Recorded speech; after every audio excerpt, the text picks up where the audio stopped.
మనం కటింగ్ చేసుకునే ముందు కొలతల ప్రకారం డ్రా చేసుకోవడానికి మనకు ఒక మార్కర్ కావాలి కదండీ! వీటిని డీస్ ముక్కలు అంటారు. బీస్ ముక్కలో మరి నాకు సరిగ్గా తెలీదు ప్రొనౌన్సియేషను. ఈ బాక్స్ వచ్చేసి ₹20 అండి. టైలరింగ్ మెటీరియల్ షాప్‌లో. నేను అక్కడ చూడలేదు వచ్చాక చూసుకున్నాను. బాక్స్‌లో మల్టీ కలర్స్ ఉన్నాయి.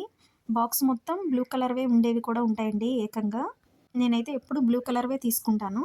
ఎందుకంటే బ్లూ కలర్ అయితే అన్నిటి మీద థిక్‌గా ఉంటుంది. ఒక్క బ్లూ కలర్ మీదే కనిపించదు. అదే మల్టీ కలర్స్ అయితే ఏ కలర్ క్లాత్ వస్తే ఆ కలర్ మీద ఆ కలర్ కనిపించదండి. బ్లూ కలర్ అయితే బావుంటుందని తీసుకుంటాను. ఇవి పెన్సిల్స్ అండి. ఒక్కొక్కటి ₹5.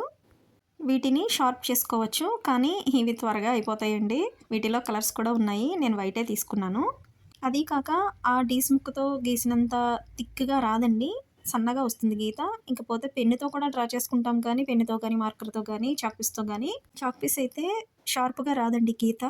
అంటే పెన్ను, మార్కరు అయితే ఒరిజినల్ క్లాత్ పలచగా ఉంటే ఆ గీత కనిపిస్తుంది. గీత పోదు కదా!